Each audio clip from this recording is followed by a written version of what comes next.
start the season, I believe, in the strongest position at any start of any one year.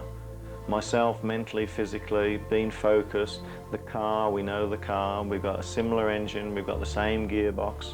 We've got certainly a 70% better chance of getting the job done this year, from the word go.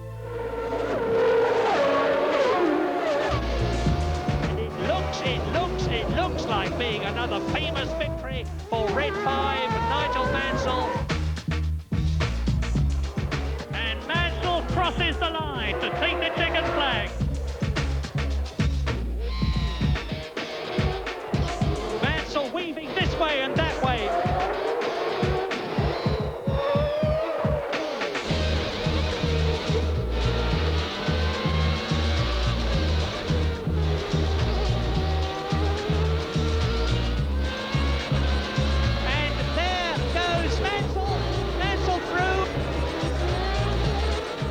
Mansell comes out of the last corner. He's second in the race, but he is the world champion of 1992.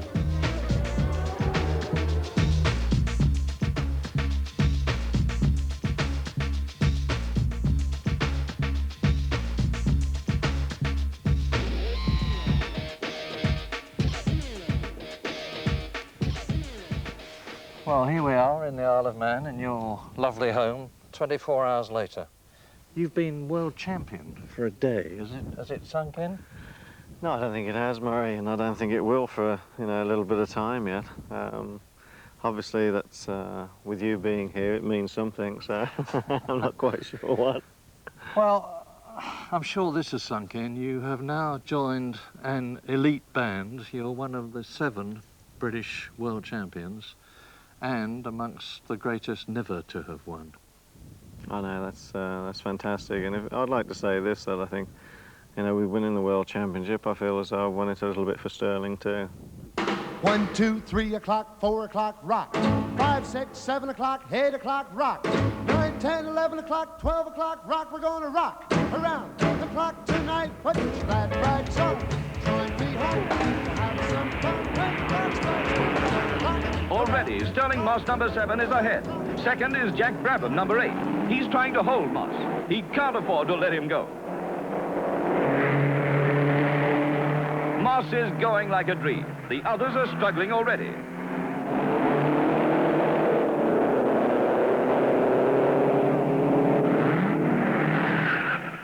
Three laps gone, and Moss is 5 seconds up, with the 2 Coopers of Brabham and McLaren trying to close.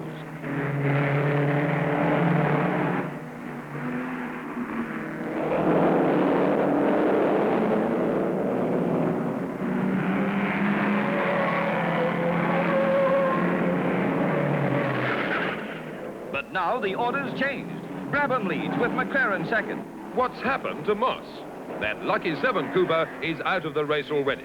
The transmission's gone, and with it, Stirling Moss's hopes of the World Championship. Statistically, you did better than all 7 British world champions except Jim Clark and Jackie Stewart. Do you think that the system cheated you of the titles you really did deserve? Well, no, you see, you've got to have, there were point systems, they were funny points. I mean, we used to get one for fastest lap, which I think is a good idea.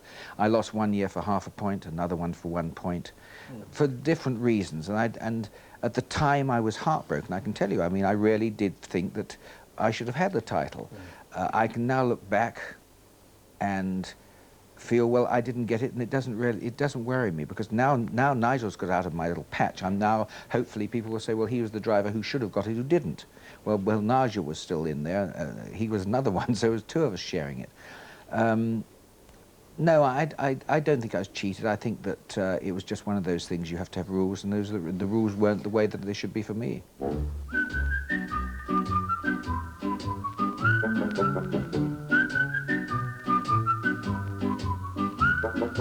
Magic.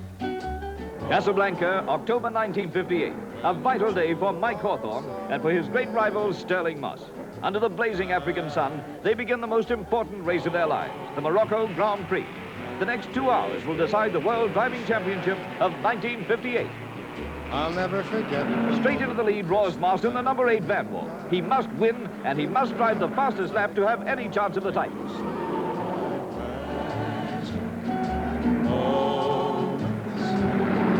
And although Moss shatters the lap record time after time, he knows that somewhere behind him is Mike Hawthorne in the Ferrari. Hawthorne has only to finish second to be world champion.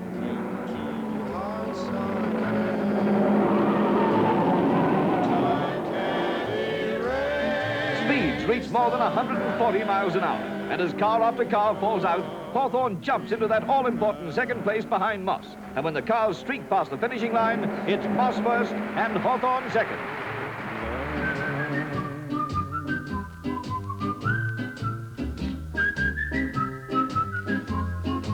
I think it's very difficult to compare eras and styles and drivers, techniques and so on. I feel that we had more fun, we didn't make the money, we had certainly a lot of enjoyment. I mean, I can speak only personally, but I know how much it meant to me and how much I enjoyed racing. And I think the other drivers felt the same way, and we had a very much more bigger social life together. I don't mean necessarily the social life individually. Our lives were much more entwined, if you like. I mean, when we go to two race meetings, we'd usually be in the same hotels, and we would meet up and we'd kid around on the track. You know, I don't mean racing when we're racing, but I mean before the race and you know, on the start line, that sort of thing. I think today it's very professional. I think they do a fantastic job. I think the driving standard is exceptional today. I think that the best drivers of today are equal to any other time. I think the worst drivers of today are far better than the worst drivers of my era. It's a different sport. Even an extra 30 brake horsepower is no substitute for the skill of Moss. As round and round the classic Monaco circuit, he drives the race of his life.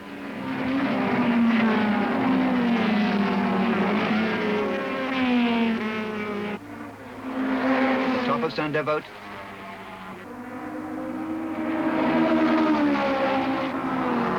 Past the pits, and Tavoni signals Ginther to take over the attack. And Ginther does that very thing and slams past his teammate in pursuit of Stirling.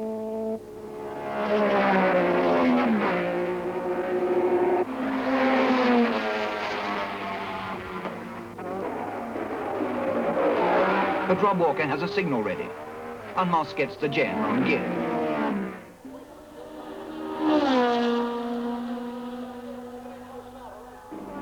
Just one lap to go. Let's watch Stirling on this final lap as he drives into our memories with an unforgettable display of virtuosity.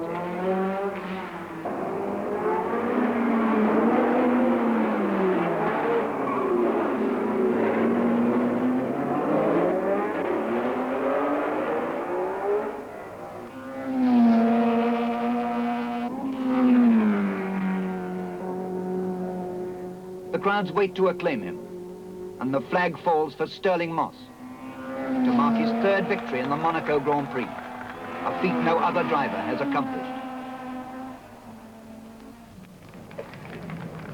Crowds surround him. Louis Chiron embraces him, but keeps a firm grip on the trophy.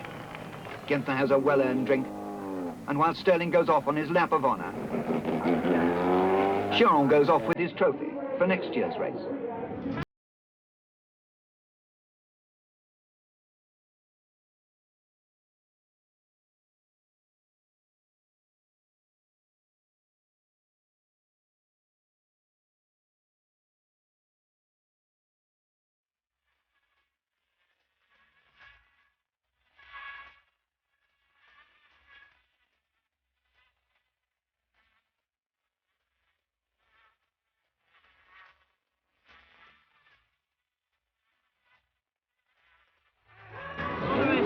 You seems fairly unthinkable. Can you ever think of yourself without motor racing? Well, no, I never really ponder on it too much. I dare say I'll have a frown about it one day, but I haven't thought about it too much. Do you ever get up in the morning and say, well, I think I'm going to give up one day? No? Do you?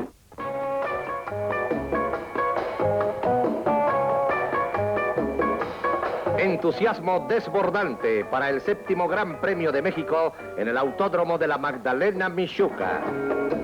Aquí los tenemos ya dispuestos para las 65 vueltas al circuito que completan 325 kilómetros. Una carrera que desde su primera edición en 1962 fue de grandes emociones para nuestro público y de la mayor resonancia internacional.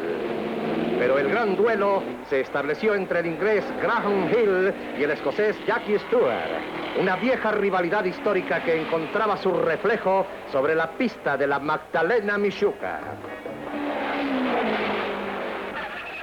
Ahí fue donde Graham Hill afirmó su victoria. El inglés impuso nuevo récord de la prueba, promedio de velocidad de 167 kilómetros por hora. Sensacional triunfo de Graham Hill y reafirmación de la categoría mundial del Gran Premio de México. I like it, I like it. I like the way you run your fingers through my hair. And I like the way you tickle my chin.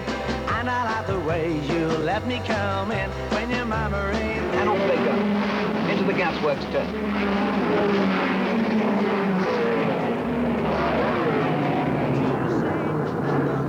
And out of it. Ferrari leading from the two Lotus cars of Clark and Moss. And I like the way you're winking your eye. Jim Clark has achieved the incredible. If he can get up alongside and past Jack Brabham, he'll take the lead. Do that again. You're driving me insane. Kiss me once more. That's another thing I like you for. I like it, I like it. I like the funny feeling being here with you. Girl, you really got me going. You got me so I don't know what I'm doing. Yeah, you really got me now. You got me. Now to Monza in Italy for the Motorcycle Grand Prix, with the keenest competition between top-flight riders. British aces Jeff Duke, the former champion, and John Surtees, world title holder, were among them. Anyone who was going to beat Surtees, the hot favourite, would have to be lucky. In the result, nobody did.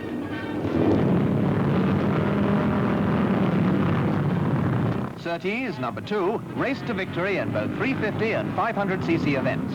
In the 350, he averaged over 107 and 115 in the 500. With the completion of the double, he retained his title. The honours for John Surtees of Britain, a truly great champion. The standard of machines which are given to the top competitive drivers are very considerably advanced over what we had in our day. If you went through a season and you had sort of just 2 races where the machine actually worked right from the start to the finish, I think you were on the whole lucky. If you have this belief in yourself, and if you haven't, you're not going to be a world champion, or you're not going to be a winner. There are chaps out there who, frankly, have been really super competitors, but haven't made it because they weren't in the right place at the right time. It appears that this year, Nigel's in the right place at the right time, and good luck to him, because, you know, we need it here in England. Exactly.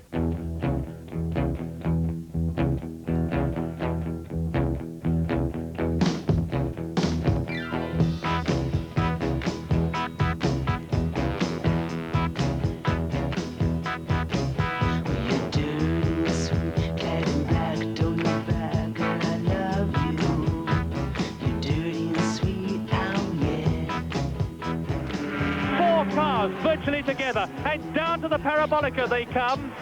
Can Stewart hold the line on this, the last lap? Somebody's challenging. It's Beltoise taking the lead, and it's going to be a French match for to win. It must be. It's over the line together, and it's almost a dead heat. It's Jackie Stewart, Rich, Beltoise and McLaren. Nobody has ever seen the finish of a motor race like that. While I was actively racing, I'd love to have had the advantage that the Williams team have had this year. I think it's probably almost unheard of in recent times to have such a marked advantage. But you've got to take advantage of that. You've got to use it. It's still a tool that you can turn the wrong way. yes, it would have been nice to drive a Williams this year.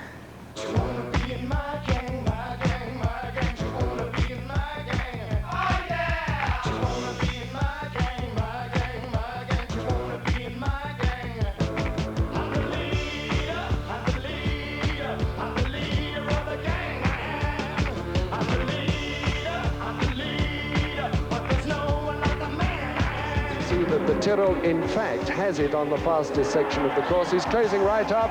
Jackie Stewart overtaking on the inside and very nearly losing it. Right through the markers on the inside at Stern. He's still sliding and he's still in trouble. He was in 120-mile-an-hour skid there, and now he's really in the agricultural business.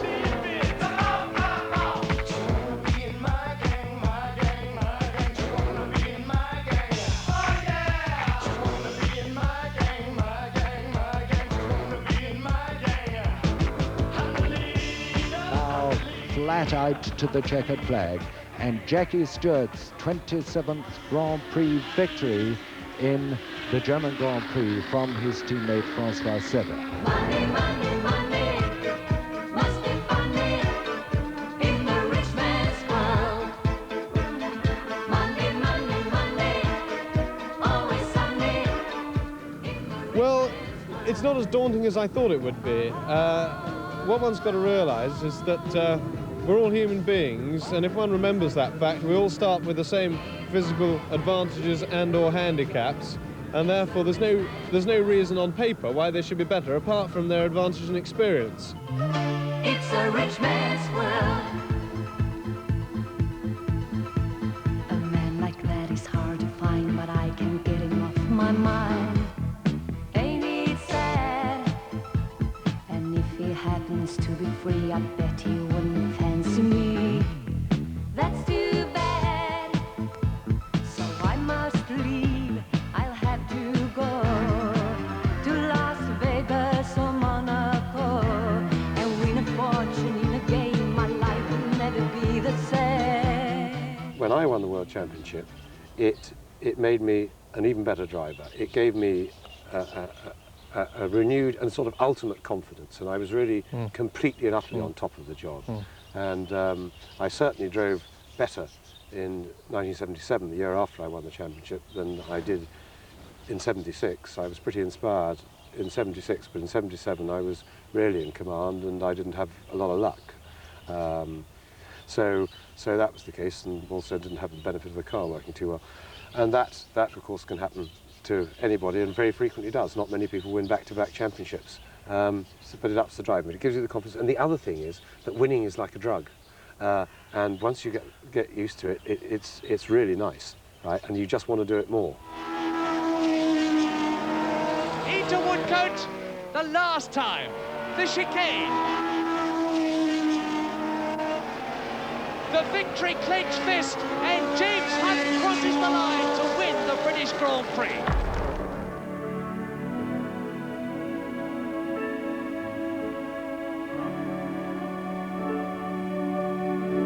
I think Nigel Mansell is one of the most aggressive drivers that we've seen for quite some time. Highly spirited, very heavily motivated, and when he's on, I think there are few people can keep up with Nigel Mansell. He's extremely aggressive. I think he has, in 1992, matured considerably. And if I had any criticisms to offer previously, it would have been mind management. To be able to use your resources in the most positive fashion, to be able to channel your skills, natural skills, with a mental, clinical attitude, which I don't think in the past that Nigel has enjoyed. This year has certainly seen a great improvement in that, and we've seen the result. I think there are occasionally times when he would have preferred not to do things that he did in after, you know, post-mortem thinking. But I think everybody does that. I think we all make mistakes. Nobody comes through a year clean without making errors. I think now he's a much more mature driver, and he was much more able to perform this year to the level that his natural talents took him. Engineeringly, the car allowed him to do it more positively.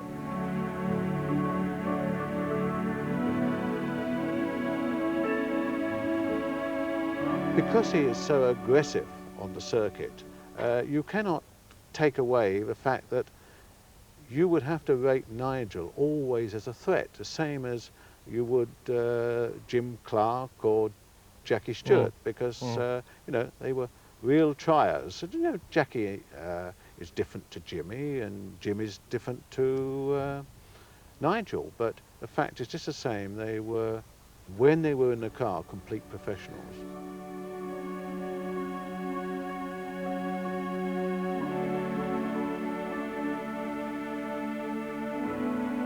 Nigel's no fool. I mean, he has certainly, he's learnt a lot.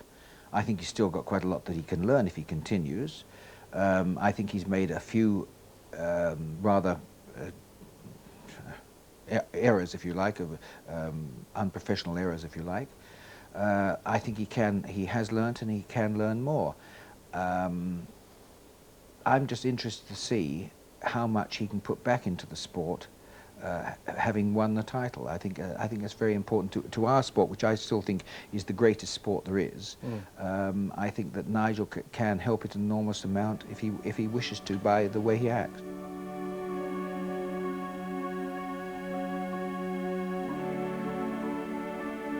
His strengths are his absolute commitment and motivation to be always competitive, right? And that is what has brought him from being a fairly middle-order driver to the very top, right? He has stuck to it. After all, I believe that Nigel is still getting better. And I think the confidence of winning the championship will take him a stage further. And he still has room to improve, aging 40. He's also the fact that he is a committed racer, and he's prepared, he's always ready to have a go. He's a charger, and after all, it is called motor racing, and Nigel always races, and races anybody and everybody. It's all right, it's all right, it's all right. She moves in mysterious ways. It's all right. A year after James Hunt had won his world title, British Motorsport was asking where the next world champion could be coming from. The answer lay in Formula Ford and Formula 3, where Nigel Mansell was giving the first few glimpses of his aggressive talent and learning some of the harder lessons that motor racing has to offer. A couple of serious crashes gave him a legacy of neck and back problems. Most importantly, his hard-charging attitude had brought him to the attention of Britain's most respected Formula One boss, Colin Chapman of Team Lotus. I'm absolutely certain that you're looking at a potential world champion, and I don't think it'll be very long before we'll see Nigel consistently winning races. Monaco 1984, he had what seemed to be his best chance. For the first time, he was heading the field, but in quite appalling conditions. And then he lost grip on the white lines approaching Casino Square.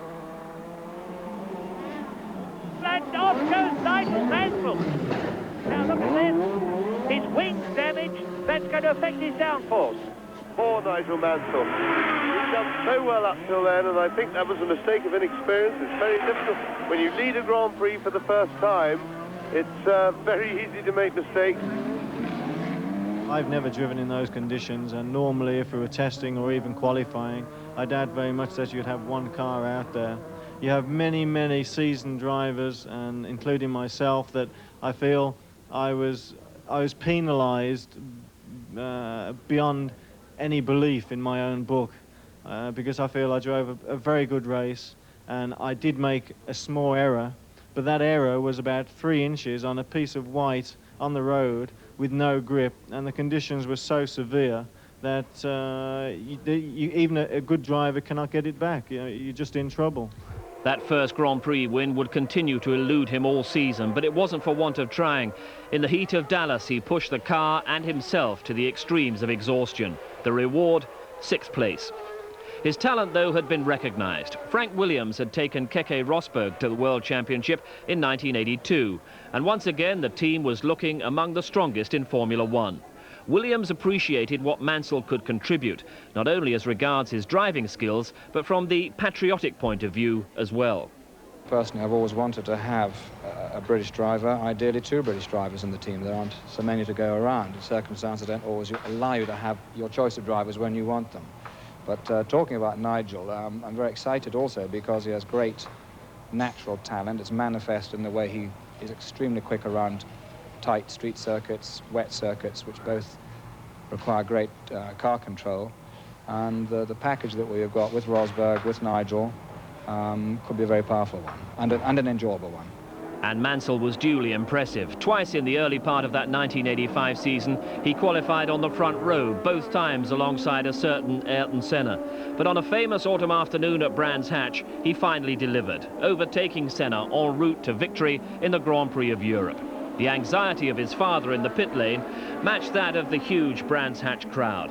But there'd be no mistake from Mansell as he delivered victory in the style that would become so familiar.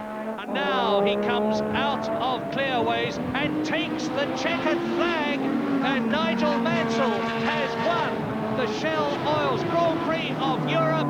He is exultant, he is exuberant, and he's got every justification to be. The moment that made all the sacrifices worthwhile. But more was to come. The very next Grand Prix was at Kyalami in South Africa, and when Rosberg made a mistake, it was Mansell who took over a lead he was never to lose. After waiting so long, it was back-to-back Grand Prix victories. Mansell would finish the season 6th overall and the new force to be reckoned with in the World Championship. The support of his wife Roseanne had been a vital element for Mansell from the time the house had been mortgaged to get started in the sport to this time in the mid-80s that he'd returned to the Isle of Man away from the growing public attention. For Mansell, 86 felt special. I feel this is the big year, big opportunity with a great team to do it. But second in Spain was Mansell's best result from the first 4 races. But then the form came. Victory in Belgium was followed by another win in Canada. Round 8 of the championship was here at Paul Ricard in France. Mansell battling for the lead with his biggest rival, the reigning world champion, Alain Prost. And Nigel's going to go for it now. He's in a beautiful position to pass Prost, and he does it. Nigel Mansell from the Isle of Man, from Port Erin, is back in the leadership of the French Grand Prix, on his way at the moment to his 5th victory in his career. And it put Mansell alongside Piquet and Prost right on course for the world title with the next round at Brands Hatch. Next week's going to be fantastic, isn't it? I mean, we're all at home, aren't we? I mean, England, marvellous for all the 4 English drivers. I mean, to go there with another win underneath my belt and so close to the championship, I feel sure the crowd there will be waving a few of us on. And he was absolutely right. The first real sight of Mansell mania produced a stirring performance from the British driver. But Piquet was second and Prost third, so the championship fight became yet more intense. The next few weeks belonged to Piquet. He won in Germany, and then this audacious bit of overtaking took him past Ayrton Senna and into the lead in the Hungarian Grand Prix. It finished Piquet, Senna, Mansell. In Italy, it was Piquet against Mansell. Victory once again going to the bold Brazilian. But in the championship, Mansell was still ahead, with the next round, the Portuguese Grand Prix. And here beside me, as you can see, are the 2 Williams drivers, each with 4 wins to their credit, and one of whom is most likely to win the World Championship. But which one? Championship leader, Nigel Mansell, or second, Nelson Piquet? That's enough. Mansell took a vital win in that Portuguese race, but it was all cancelled out when he was left at the start in the Mexican Grand Prix. It meant that the 2 Williams men and Alain Prost were set for a last round decider in Adelaide, but Mansell had a 6-point advantage. After 64 laps, Mansell was third. And look at that! Out that, and colossally, that's Mansell! That is Nigel Mansell, and the car absolutely shattered. He's fighting for control, and you can see what's happened. Mansell is out of the race. Now, this could change and will change the World Championship. It effectively decided the championship. Race winner Prost would take the title, and Mansell was left wondering if his big chance had gone.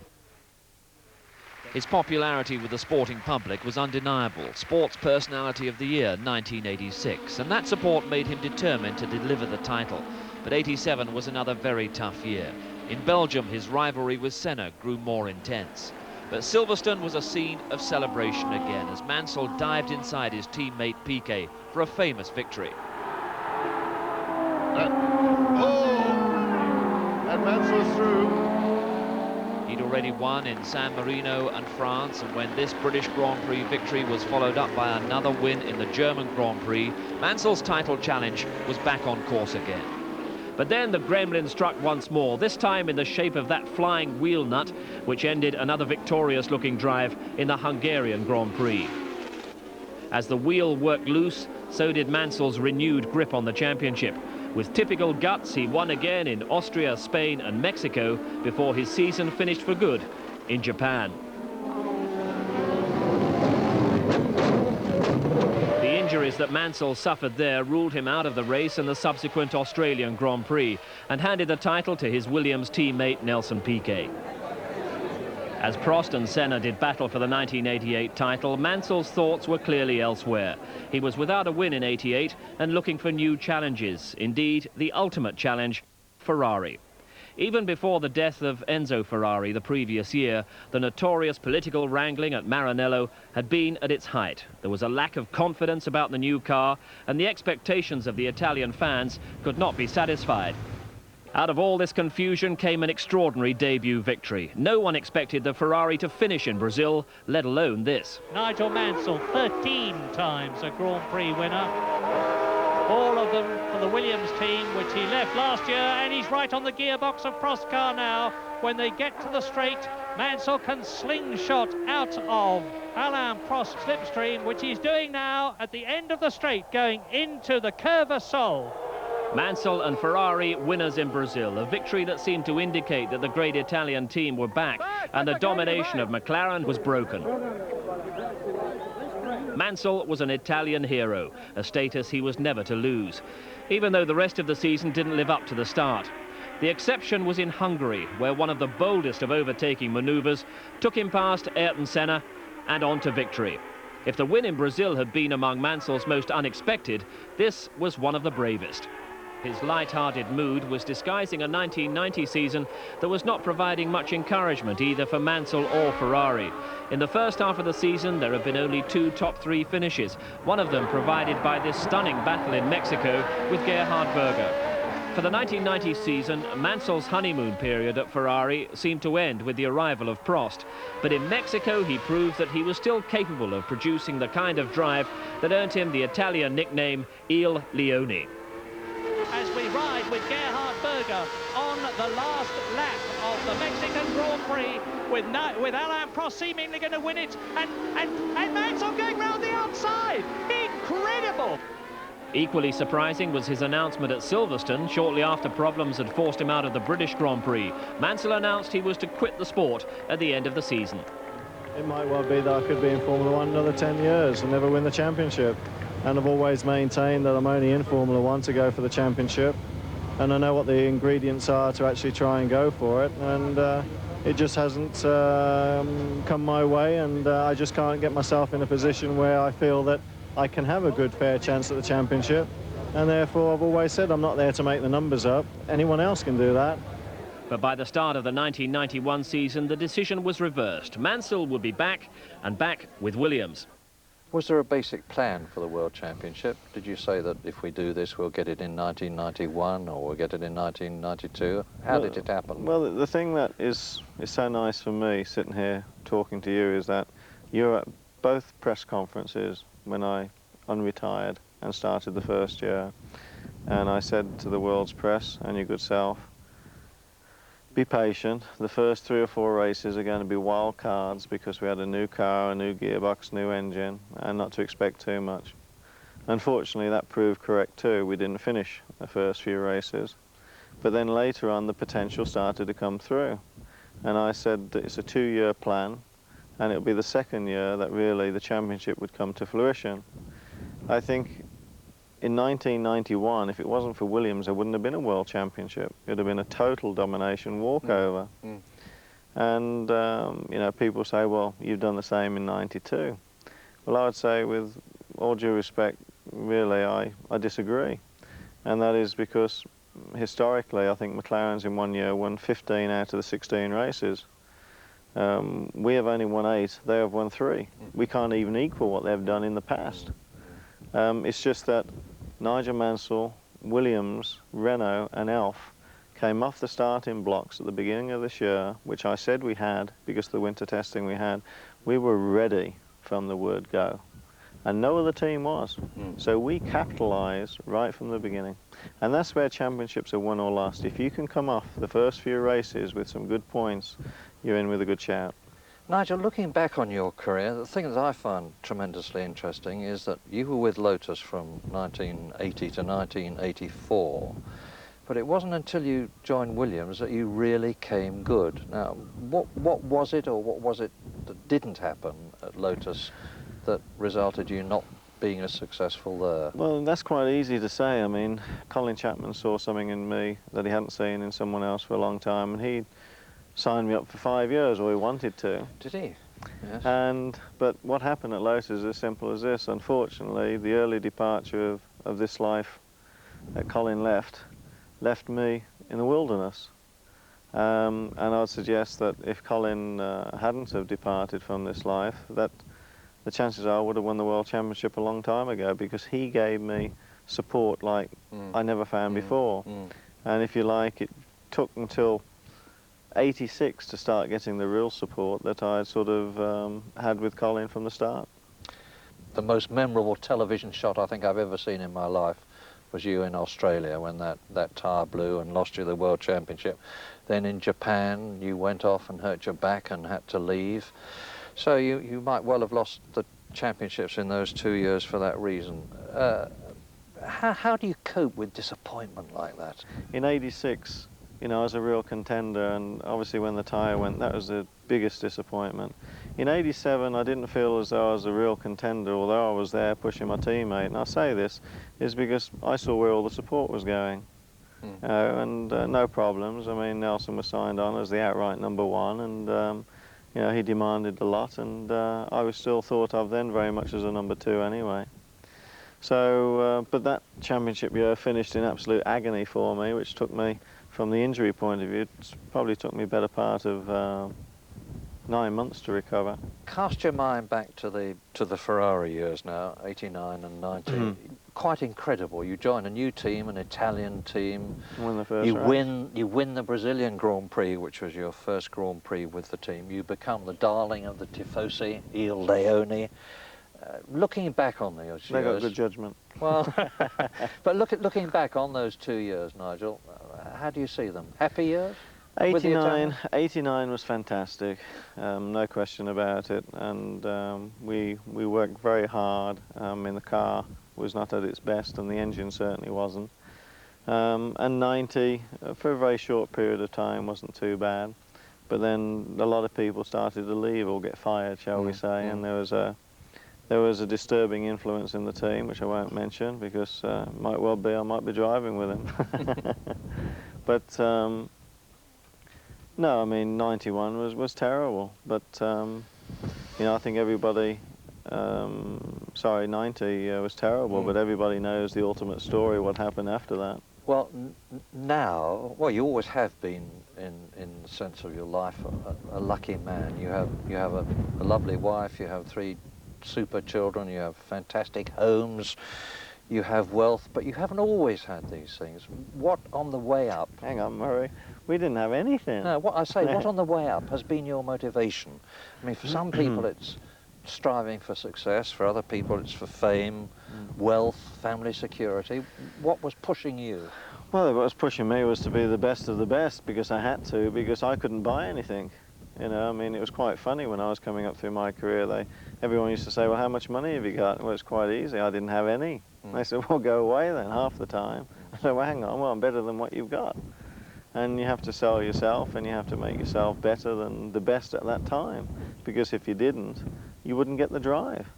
And I think my motivation and determination was such that, you know, I had to survive and even go forward from one formula to the rest. I either had to win the championship or prove to somebody that I was worth backing. Nigel, you're famous. You've got to be one of the most famous people in the world, certainly in Britain. You're wealthy. You haven't always had those 2 things. Do you see Nigel Mansell as the same man inside as he was 20 years ago? Oh, absolutely. You don't change. I mean, you get more mature, Murray, just like you. I mean, you know, a few hairs less and walking stick and that. But I mean, no, I mean, ultimately you're the same. I don't think you change your values as you grow up. Your values are installed by your parents, and I think you just live your life the way that you try or would like to wish to live your life, and I think that's all I've done, especially with my children. You're lucky in that you've got something that a lot of other people haven't got. You've got outside interests. I mean, I think of Nigel Mansell, special policeman. Mansell, Nigel yes, Mansell, right. Not Manson. Nigel Mansell, get it right. It's a world champion. I think of Nigel Mansell, special policeman. I think of Nigel Mansell, aviator.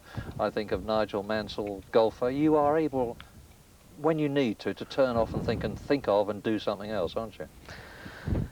Well, I think any sportsman. I don't think it's just Nigel Mansell at all. I know a lot of great sportsmen that can do and turn their hand to various things, and I'd suggest to you that if I hadn't sort of progressed along the lines in racing as I have, I'd have turned my hand to something else and been successful at that. And that's because I don't believe that anybody out there can't achieve what they want to. It's to what degree of inconvenience they want to put themselves to try and achieve that goal, and what they're willing to put in.